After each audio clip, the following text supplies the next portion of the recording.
Good day, everyone. I'd like to welcome you to MicroED, an update from the Rigaku JEOL collaboration. So today we'll hear from Dr. Fraser White, our product marketing manager. Today marks the one-year anniversary of the announcement of the collaboration between Rigaku and JEOL to develop an integrated MicroED platform. Much has transpired in the last year, and I'm happy to report the collaboration has been immensely successful. My colleague Fraser White will be going to inform us about the resultant product, the Crystallab Synergy ED. Before Fraser gets started, I would like to review a couple of housekeeping items. First, use the Q&A button to ask and upvote questions about the presentation. A selection will be answered live, and we will try to answer all the questions posed in the Q&A function. Please do not ask questions in the chat. You will only be asked to ask again in the Q&A. Use the chat for technical problems, for example, if the sound drops out or if something like that happens. And so with that, I will go ahead and turn the floor over to my colleague Fraser White and begin the presentation. Hello and welcome to this presentation on the progress from our collaboration on MicroED with our partners at JEOL. My name is Fraser White and I'm the Product Marketing Manager for Rigaku Oxford Diffraction's single crystal diffraction products. Today we have some exciting news for you, but let's take a moment to go back 1 year.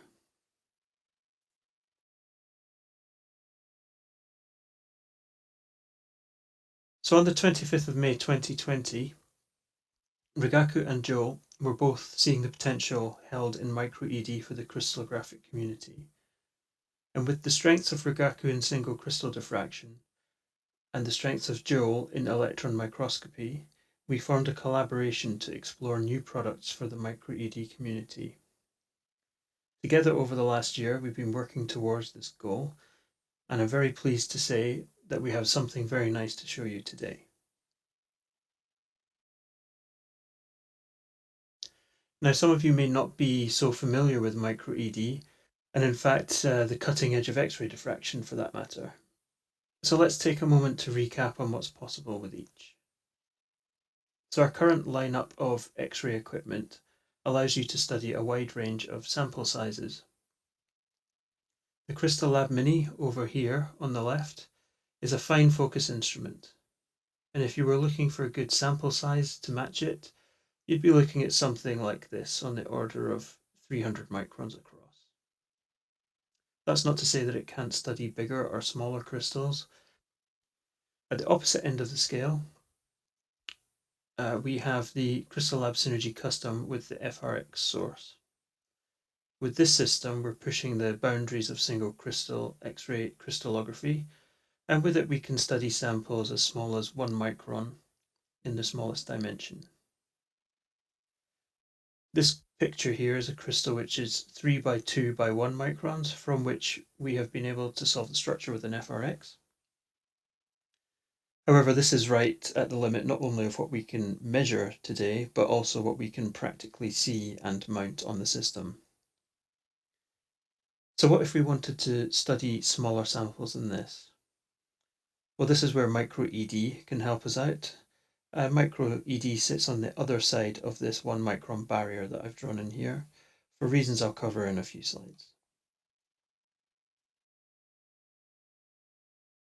So just to give you a brief idea of the scales we're talking about here, if we use the tallest building in the world, which is currently the Burj Khalifa, to represent a sample we'd use for the Crystallab Mini, what kind of size building would we need to represent our FRX instrument? So it's something a bit smaller than a typical house. And to represent that, I found this very proud homeowner sitting in his luxurious home. So how about our MicroED sample? Well, here is a slightly less luxurious doghouse, but the owner looks quite happy in there nonetheless. So MicroED presents us with some challenges. Electrons interact very strongly with matter, and this imposes an upper limit on the size of the samples that we can study for a couple of reasons. The first is that it only typically takes a very small crystal to act as a beam stop and completely stop the beam. And you can see this when you're visualizing the samples. So in this image down here, you can see very dark means that the electrons are not passing through. So the second is dynamical diffraction, and this is where the electron beam is diffracted multiple times on its path through the crystal. This complicates things dramatically, and the thicker your crystal, the more dynamical effects can cause problems for your structure, solution, and refinement. So that favors a thinner crystal as well. Another issue we face here is sample decay. So unsurprisingly, hitting your crystal with a high power, highly charged beam tends not to be too good for it, and we see significant sample decay. This can be slowed a little with cryocooling, but it's still something that we have to think about and something that happens while we're looking at the samples and running diffraction experiments on them. So lastly, we have to do all of this in a vacuum, and that's because any gas in the path of the electron beam will also absorb and diffract it. So it doesn't take much to stop the beam or to ruin the data. And just to point out on the right here, I have a couple of crystals that are good sizes for electron diffraction experiments. So the smaller is generally better, but this one will still work too because it's quite transparent.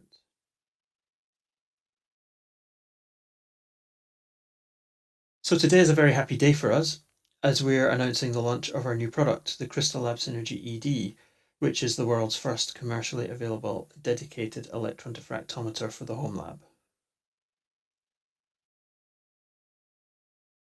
So here it is. We'll go into some more details shortly, but I'd like to point out that the Crystallab Synergy is not a high resolution TEM. We've worked with JEOL to develop a system specifically designed for electron diffraction. While there is some imaging capability, this is only really to allow sample visualization for selection and centering purposes. The system is also designed to use the rotation method, so it should feel familiar to most X-ray diffractionists out there.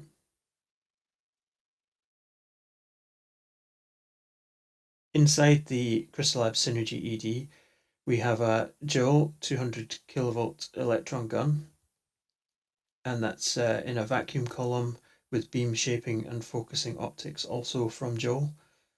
And at the other end, we have the Hypix ED, which is a special Hypix family detector optimized for use in electron diffraction.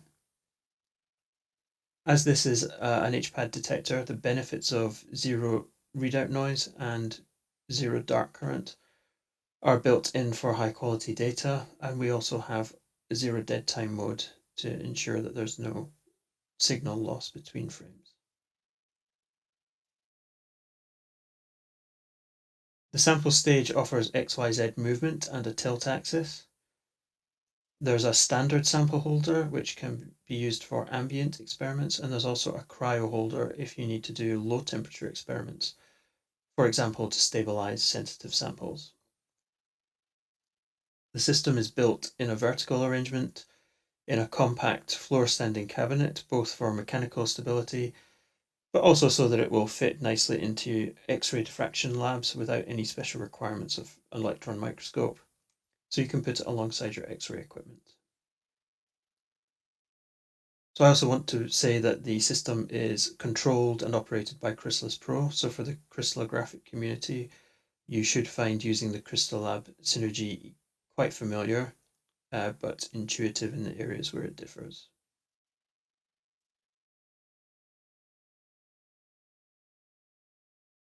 So there are, of course, a few differences in the experimental setup when using electrons instead of X-rays. As I mentioned before, we have to have the samples in a vacuum so that the electrons can reach them, be diffracted by the sample, and then to reach the detector on the other side. This means that you'll need to consider if your sample will survive in a vacuum in the first place. So materials that are sensitive to solvent loss could be a problem unless you freeze them first and have a cryo sample holder. We also only have a single rotation axis here, which can mean that getting complete data from a single grain will be impossible or difficult for low symmetry. To overcome this, we can merge data from multiple grains to make up a much higher completeness dataset. And we have to view the samples also with the electron imaging. So we need to be aware that that means the sample is being exposed to damaging electrons during sample selection and centering. And I've also already made this point a few times, but the samples have to be small enough that the electron beam can penetrate them, and also to minimize dynamical effects for good quality data.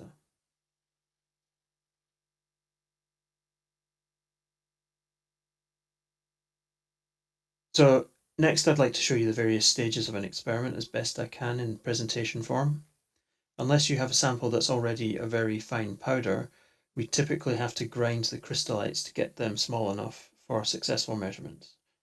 So that can be done quite easily by simply grinding some of the sample between two glass slides, like you can see at the top here. And once that's done, we need to get the sample onto a sample grid, which looks like this. You can either do that either by trying to sprinkle some of the sample onto the grid, or you can put the grid into an Eppendorf tube like this, along with some of the freshly ground sample, and then just shake it up together. By doing this, some of the crystallites will stick to the sample grid, and then we can load it onto the sample holder, which is this long cylinder here, ready for insertion into the electron diffractometer.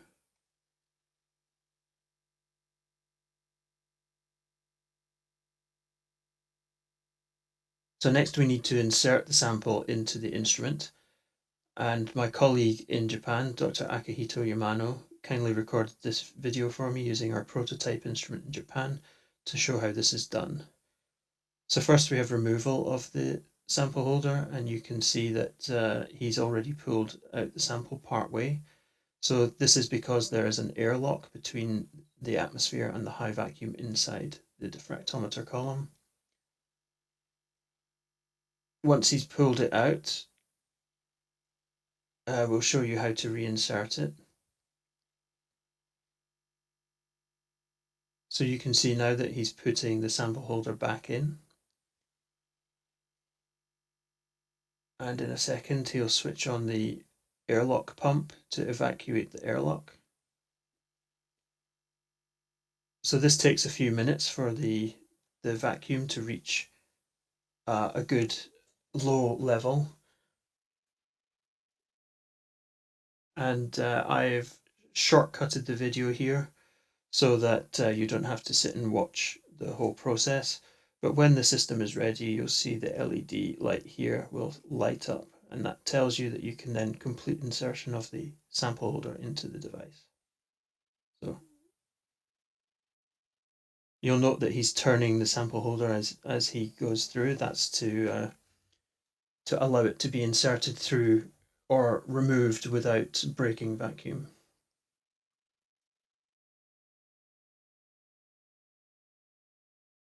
So here's the first look of Crystallab Pro's interface for MicroED. You can see from the image here that we're using the Hypix ED detector with the electrons from the electron source to visualize the sample grid. So the Hypix ED is also used for recording the diffraction data, of course. And as we're using electrons in both cases, we need to make sure that we can keep the dose as low as possible when we're looking for a sample. Crystallab Pro will automatically change the diffractometer settings to try and do this. So there are presets for the visual mode and the diffraction mode, although the user is free to override those if they prefer, but the defaults are designed to minimize the dose as much as possible when it doesn't need to be high. When you're in diffraction mode again, Crystallab Pro will use the appropriate settings to achieve good diffraction, but again the user can change this preset if they wish to.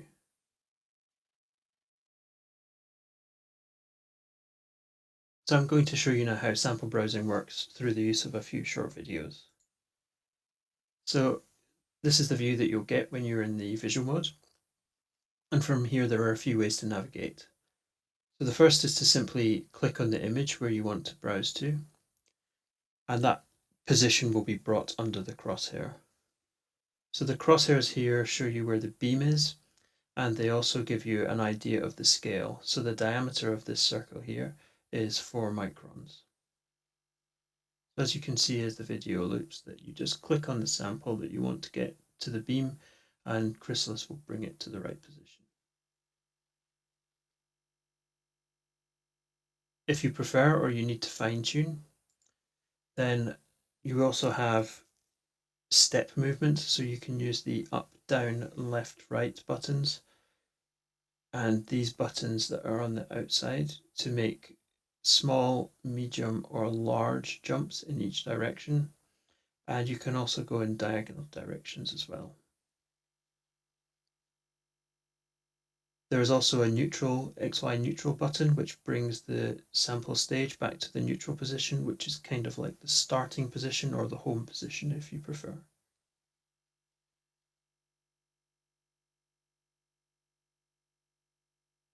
It can also be helpful to zoom out from the grid. So if you're looking for samples, sometimes you can zoom out to have a wider overview, or if you want to make a big movement in one step.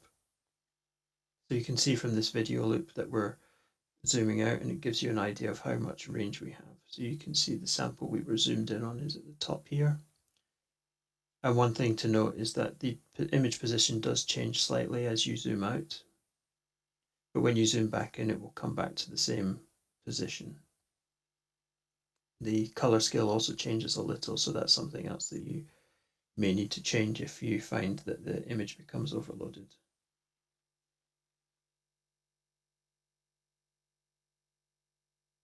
So you should always center the samples in the standard view, because that way you know where the beam is.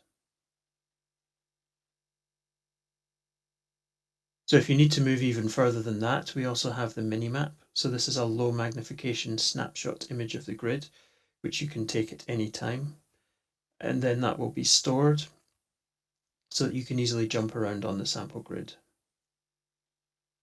We also have markers which you can use to see where you've been on the grid. So these little red dots are the markers, and this will give you an idea of which parts of the grid have been exposed to the electron beam. So if you need to find an area which has not had a high dose yet, then you can use this information to quickly and easily find somewhere and navigate to that part. So this also works on point and click navigation, with the added step that we have a go to selected button here. So once you've clicked on the image on a position that you want to go to, rather than simply moving, you have to then press go to selected. And this is done to prevent accidental clicks from causing you to lose your place, or if you were on a good sample and you click by mistake on the Minimap and lose that sample by mistake. So once you've found a good looking grain, you'll generally want to see if it will diffract. So you can do this in a few ways. The most obvious is to take one diffraction image,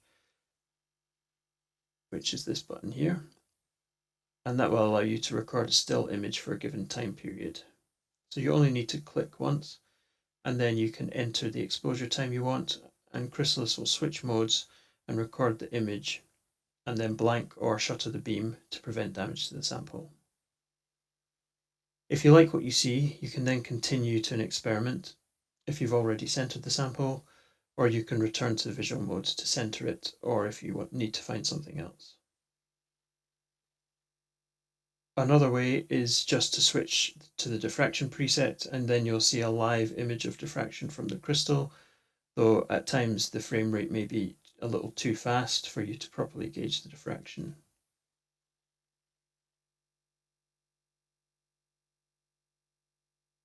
Centering is a little different to an X-ray diffractometer. We have two ways to do this in Crystallab Pro. So the first is to manually adjust the Z height with the Z plus and Z minus buttons. First you need to tilt the axis, and if the sample moves off the crosshair, then it means that the Z height is wrong and we need to adjust it. So you can see that this is being done in the top video with these buttons here. And the second way to do it, which is easier, is to use the centering mode of the point and click. So all you need to do here is to rotate by some amount, switch to the centering mode, and then you can click on the sample again. Crystallab will then make the needed calculations and adjust the height to bring the sample back on the rotation axis. And you can see that that's being done in the bottom video.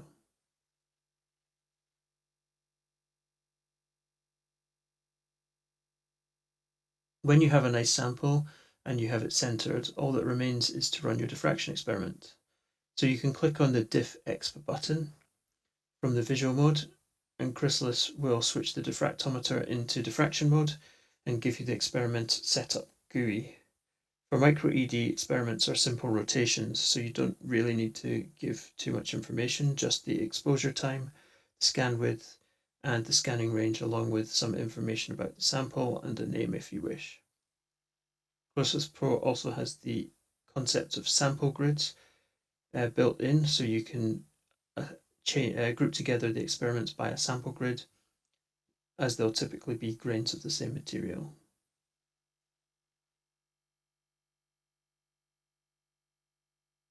The diffraction experiment then proceeds just like an X-ray experiment. So that means that we have concurrent automatic data processing and even the possibility of AutoChem being run. One difference to X-ray, though, is that due to the limited sample access, we will often need to merge the data from multiple grains to get the completeness up to an acceptable level.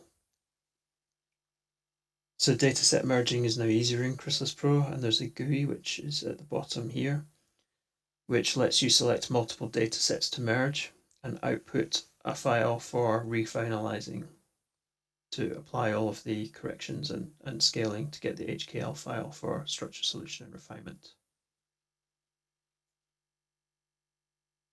Okay, so I wanted to now show you some of the data from the Crystallab Synergy ED to show you what can be done. So up until quite recently, I was a complete novice with electron diffraction.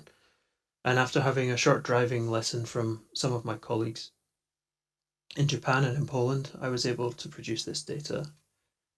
So this was my very first data set, actually, or rather data sets, I should say. So this is 7 data sets merged together. You can see them at the top here. And these were collected in a batch, so one after the other, with a few exceptions. So there were about 10 grains in the run, and 3 of them turned out not to be good. But the other 7 were quite good, so I merged them together, and this was the result that I was able to get. So I just wanted to, before showing you the final result, show you that even the hydrogens show up nicely in the difference map, so you can see them here. And the ADPs are all very nice. And this is the final structure. So you can see that the FOBS FCalc graph here is very nice. We got quite a low R factor here, and this was refined using electron SFAC instructions. So I did use some omits, and I didn't want to go too crazy with those. It was possible to reduce this number a little bit lower, but I decided to be a bit more conservative for this webinar.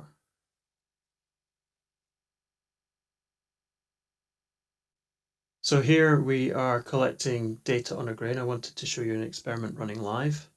So this is the grain we're collecting on.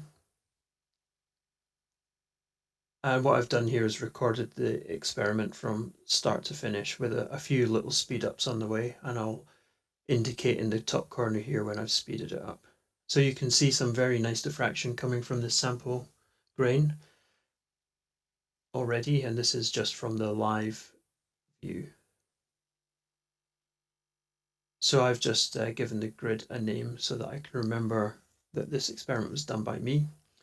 And I'm just going to enter the elements rather than the full chemical formula just to help AutoChem. And then I'm accepting the defaults. So I'm scanning from -60 to 50 degrees. And that was because as I rotated to a high positive angle, there was a crystal or maybe the grid, I think, in the way, which blocked the beam. So this is now running at 3 times the speed, just so that we don't have to wait for all of the images. And you can see at this point, I'll just pause it quickly to show you that the rint that we're getting is 8.9%, which is very nice. We'll just carry on for a little second until AutoChem kicks off.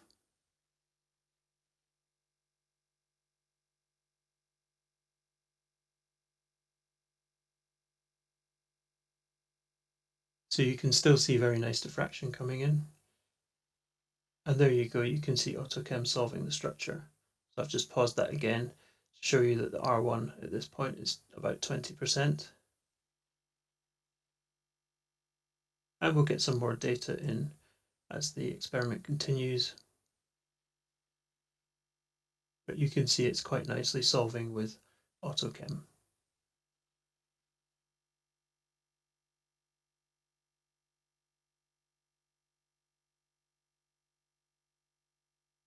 So of course some of the atomic assignments are not entirely correct here.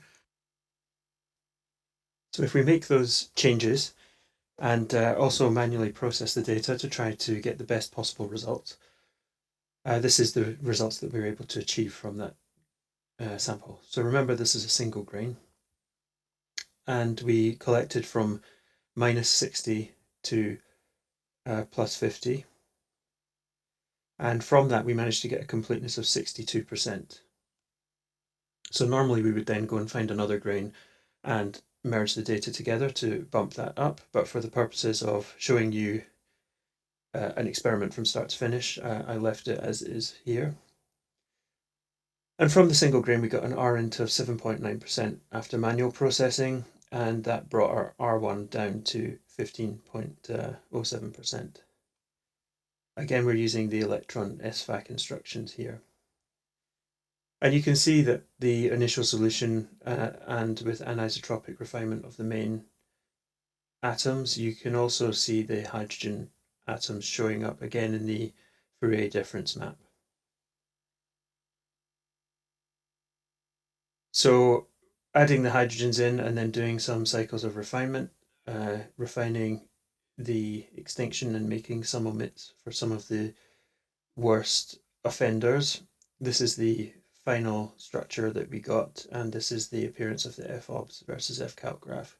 And you can see it's very nice. So even for single grains, we can get quite good data and solve and see structures quite nicely. So I just want to thank you all now for attending and listening to me. I wanted to make a few points just before finishing. So the Crystallab Synergy ED will be on sale from the 1st of June. So that's about 1 week from now. So I'm sure you're all interested to know the price. And for that, I'm afraid I will have to direct you to your local sales organizations. And lastly, we will have limited demo capacity at first. So at the moment, we only have our prototype in the factory in Japan to run demos on. So if you're interested, we'll do our best to accommodate you, but please be aware that we may be very busy. If you do want a demo, please get in touch with your local sales organization and we can take it from there. So if you need to find out where your local sales organization is or how to get in touch with them, you can do that either via our website or by contacting us with the information shown here. So thank you for listening.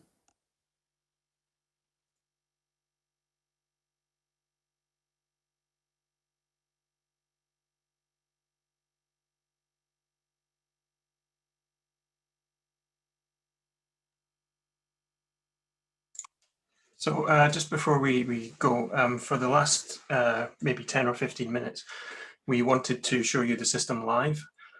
So this may be a little bit risky because I'm logged into a system 6,000 miles away from where I'm sitting. And we hope that the IT world will shine on us and be very helpful. I also have Mathias with me here as well. He's not with me, but he's on the call as well. And Akihito Yamano in Japan. So both of whom have been very instrumental in making this development and this fantastic product that we have. So what I'm going to do, at the moment we're looking at the screen from the microscope. I would be grateful if one of my colleagues can confirm that you can see this okay and hear me okay. Yes. Loud and clear. Yes. Perfect. Thank you very much.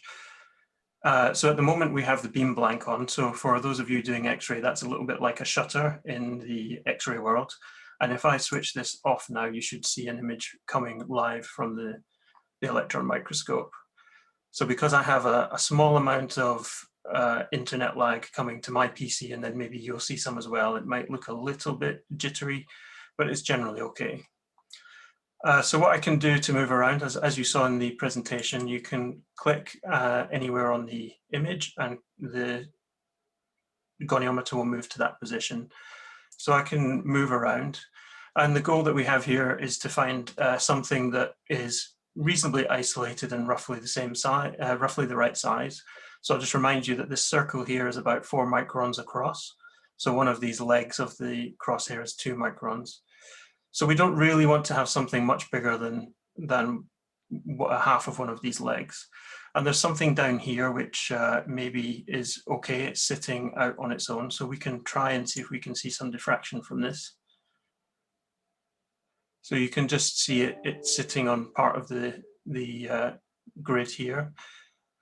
And as I showed in the video, to center, we can just go to some high tilt.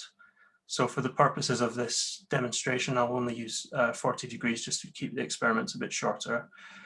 And you can see we're already quite well centered on this sample.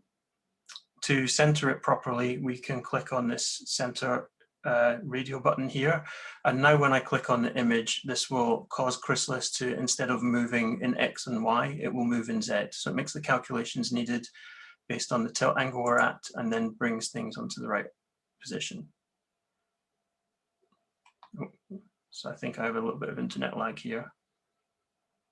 Let me just do that one more time.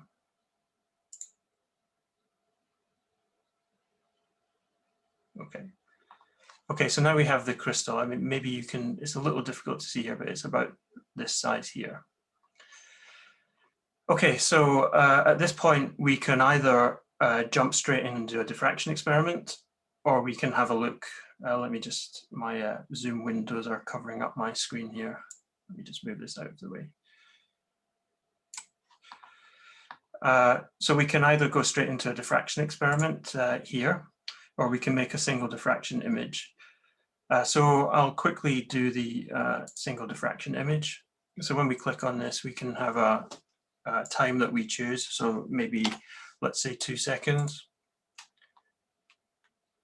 And Crystallis will now make all of the proper mode switches in the diffractometer to get the right settings for diffraction.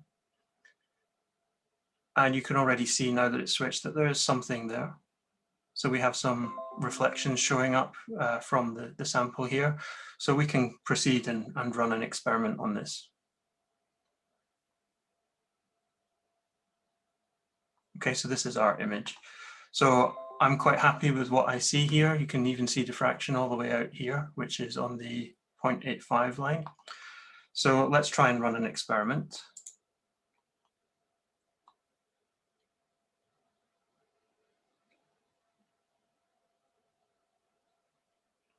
So it'll just take a second for the experiment setup GUI to show up.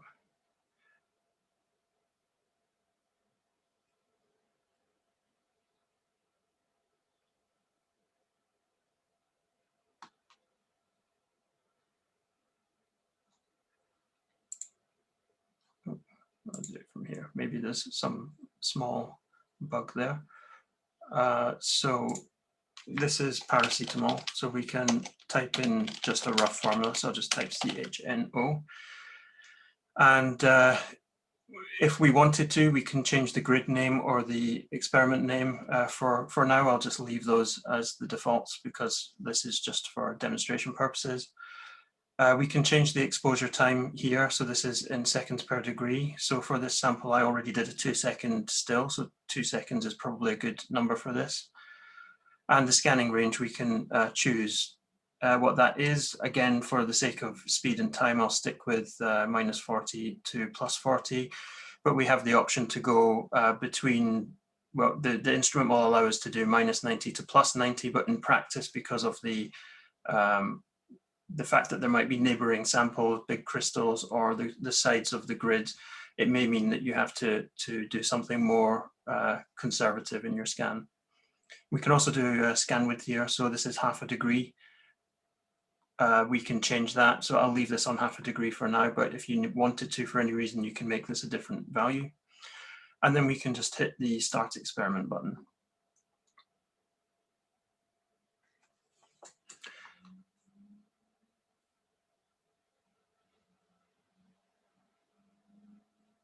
So you can see already that the instrument is running, and you can see diffraction coming in. You can see here, maybe, I hope it's big enough, you can see the tilt is moving, and we have diffraction images coming in. So because this is now live, I don't have the luxury of being able to speed things up so that you don't have to sit and watch things coming in, but hopefully you're interested to see how the diffraction looks in real life.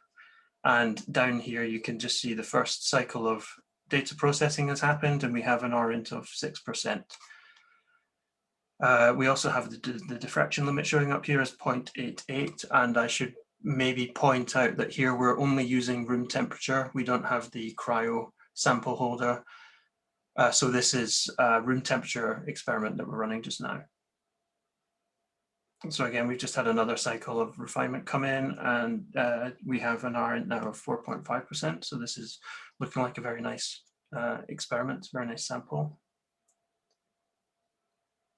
And hopefully on the next time through, we will see some attempt from AutoChem to solve the structure. So AutoChem will only start when there's enough completeness, and at the moment it obviously thinks it's a little too low.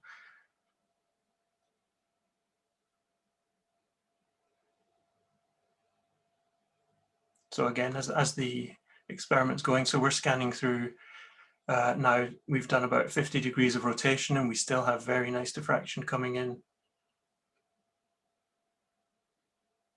And oops, oh yeah, we have the solution. So this is looking quite good, maybe a few little mistakes. Maybe we'll see if it improves on the next attempt, but already for MicroED, I think this is a very nice result, being able to automatically solve the structure. So we should see another attempt right now. And fingers crossed we get the right atom types.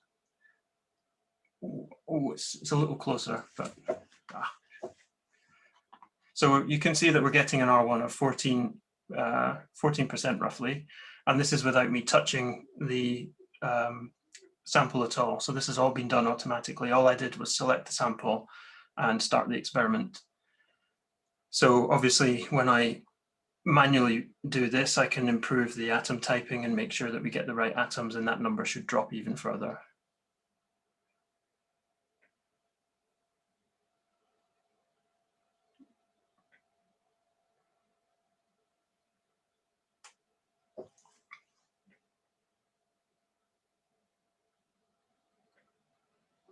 Okay, so we're close, but we still have one small mistake on the atom typing.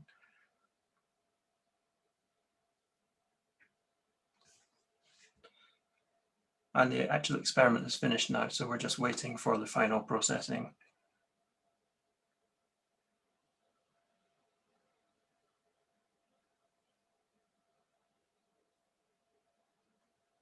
Okay, so there we go. So we have one small issue with this oxygen atom. This nitrogen should be an oxygen atom, but otherwise I hope you are quite happy to see that this is possible. So that's the live demo I just wanted to give you, just to show you that this is working, and maybe just to prove that this is live, I can show you the camera, which is this has gone onto another screen, I think. Maybe if I use there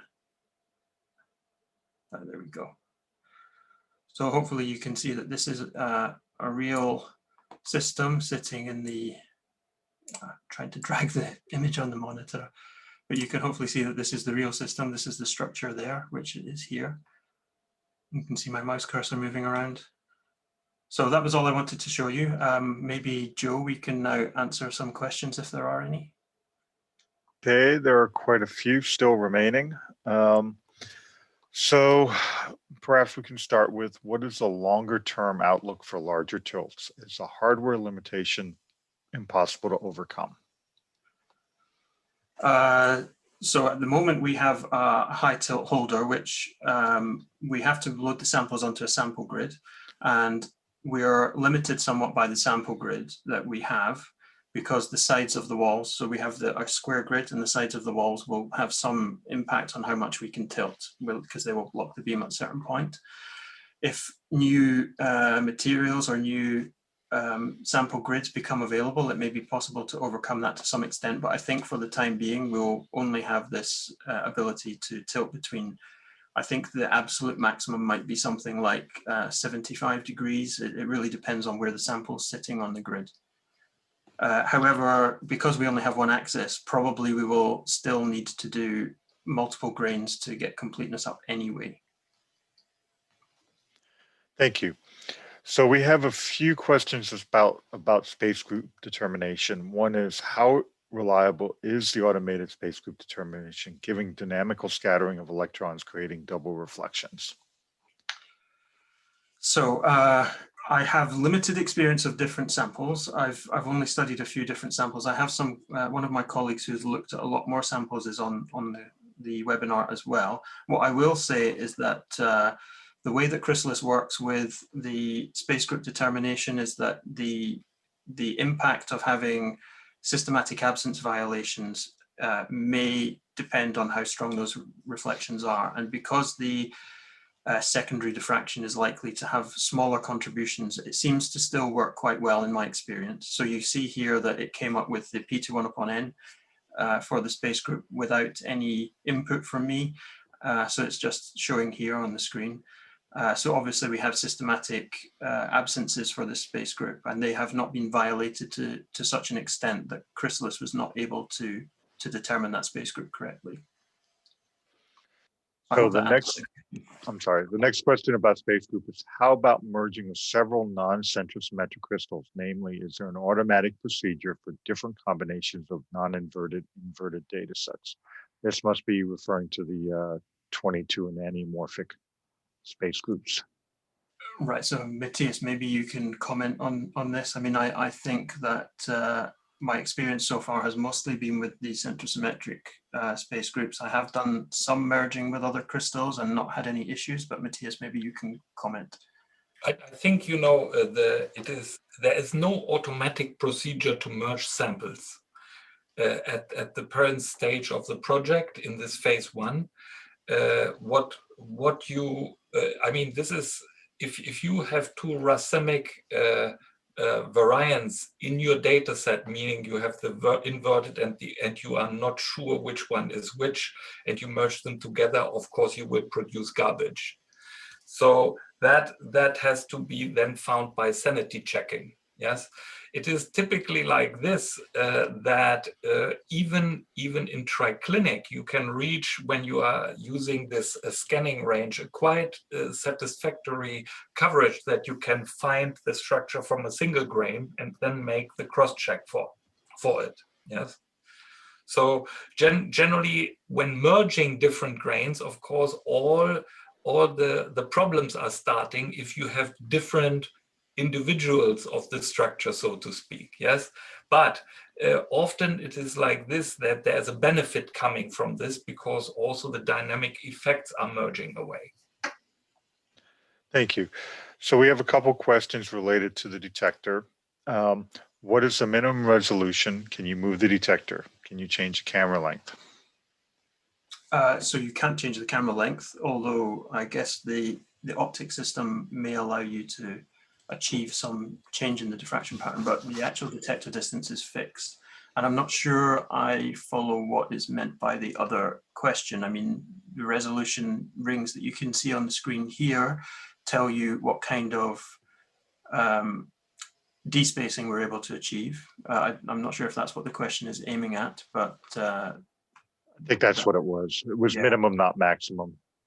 I mean, you have to also understand, for one thing, when you compare X-rays to electrons, the camera lens here is on this model roughly 700 millimeters. and it is a tiny detector relative to a very long distance, I mean, in relative terms. And you have to be, you have to be very precise. So the setup is calibrated, and with this calibration, you can get the automation. When you change the settings, you should recalibrate again. So another question is, how much freedom is there in tuning source properties, energy, spatial coherence, intensity, energy spread? I imagine you aim for having all the key lens corrections optimized stepped automatically, but I ask for people like me working in total electron scattering and have peculiar needs. Thank you for the terrific work. This is exactly what the crystallography community needs. So generally, as Fraser was saying, the instrument is optimized for diffraction. And in this sense, playing with the electron beams generally messes with the subtle instrument model. So when we are going, what we optimize the instrument for is that with all the facilities which you can influence the beam, there is, for example, a spot size feature, which can just increase by a factor 2 the dose which the crystal is receiving. This is giving you already like a span of a factor 20, roughly speaking, in intensity, so to speak, like the current on an X-ray source. Additionally, you have a slitting system, a mechanical slitting system, and this is also optimized for reproducibility. Using finer slits, you are illuminating a smaller area. Using a bigger aperture, you are illuminating a larger area. And by this token, you can probably over 3 orders of magnitude play, roughly speaking, in the intensity range, how you illuminate your sample together with the exposure time, which you can tune in this experiment. Thank you. So let's change from the instrument to samples. A few questions about sample. So the methods of sample preparation does not seem likely to yield single crystals, but rather crystalline conglomerates. What is the time on average required to locate a sufficient number of crystals grains for acceptable refinement for crystal structure of particular symmetry? So let's talk monoclinic like you did with paracetamol. So locating grains, that's a little bit of a how long's a piece of string type question. So when I have been looking for samples, there's a bit of luck involved in this. So sometimes you find a nice crystal, but it's surrounded and you can't make a measurement on it because of the neighbors. Sometimes you'll find a crystal that's sitting out on its own and it looks nice. When I say looks nice, I had to retrain my expectations of what is required for ED, and often the things which don't look like crystals diffract like crystals, and you see nice diffraction from them. So it's a little strange and a little bit of a learning curve for me. I missed the second part of the question there, something about... Oh, it was just a comment. Okay, sorry. So yeah, I mean, maybe Yamano-san has a comment on locating the samples as well. Locating samples, it's I don't know, it's kind of easy to locate samples. I mean, I think the comment what Fraser made is very wise to contemplate a little bit. Your intuition goes wrong when you come from X-rays, where you say, okay, I take a bigger sample to see more diffraction. As Fraser was saying, electrons interact with matter in a very strong form. So thick crystals and large crystals act as beam stops. So often you are much better off to look for extremely tiny 200 nanometer size crystals, and you are sometimes really surprised how well they diffract and how well also their diffraction power is. So, but with a couple of trials, as Fraser was saying, it's a bit of luck what the environment is around. If you have a big blob next to you, which is in the tilting direction, it will shadow your tilting. So that's not a good situation. But if in the tilting direction, there's no big grain, you can actually use the 75 to plus minus 75 degrees for tilting, and you get very, very nice data if you center properly. Yes. But it's really very playful and simple.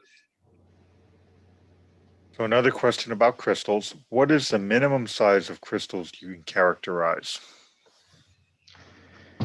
Ooh, I typically am going for something in the order of 300 nanometers, maybe, in size. I have measured something smaller than that, maybe that 200 micron crystal that was in the presentation.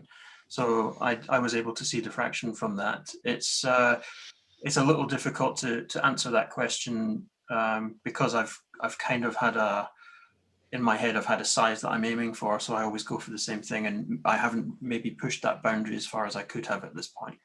Yeah, with the inorganic crystal, you can go much smaller, like 10 nanometers also. Yeah. So another question, we've seen this a couple times now. Does this mean the system is optimized for small molecules? How about macromolecular crystals? Yeah, actually, we have collected the data for protein crystals. It was exact. It was a P1 lysozyme crystal, and it was small. All right, another question. Have you tested heavy atom structures? For solid state electron diffraction, one normally only illuminates a corner of the crystal. Can you do this? Yamano-san? I think, yeah, it's possible, but I think it's kind of difficult to get sufficient completeness. Maybe you can merge some data set, then you can solve the structure. Well, I'd like to remind us that we have done platinum compounds with this and gotten very nice results. So the answer is yes, we have done some heavy atom structures already. Mm-hmm. I think the problem, what Fraser was saying, of course, when you have such a more, let's say, oxide compounds, which are much more stable, the platinum compound, which we looked at, resisted very nicely the electron beam, and you could choose extremely tiny samples to get good diffraction. The organic molecules tend to decay after a relatively short time. Let's say this experiment, what Fraser did here, you repeat this 3-4 times, the grain is dead. While with the platinum oxide compounds, you could illuminate them much longer before they decay. Another question: the FOBS F-calc plot shows a nice fit in your example, but the R factor was quite high. Is this due to less data and resolution coverage? So I think probably we have a few reflections off the gradient equals 1 because of the dynamical effects. So my feeling is that the dynamical effects are still there, but we just visually, when you look at it, it's not so obvious to our eye. So I guess when you're looking at a typical X-ray FOBS F-calc, maybe what's not so obvious is that most of those reflections do match that gradient equals 1, and here they're maybe slightly more spread out. But this is a gut feeling, and based on a few samples that I've looked at with ED. As I said during the presentation, I'm relatively novice to this, and I think that's my explanation of what's happening there. Another question about grids. Mathias has already talked a little bit about this, but a lacy grid is used with seemingly 2 layers of wholly carbon films. Is it true, or is it a thick carbon film? What are the advantages?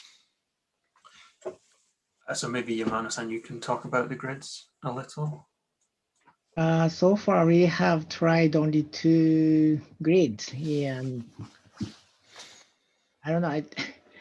Maybe we can use some different grids, but not enough experience yet. But one thing I can say is that the grid which has thinner grids gives you much better diffraction data. Thank you. Okay, we're now at 55 past the hour. I think we can go ahead and end the presentation. Thank you very much, Fraser. Thank you, Akihito. Thank you, Mathias. Have a good day, everyone. Take care. Yes, have a good day. Bye-bye.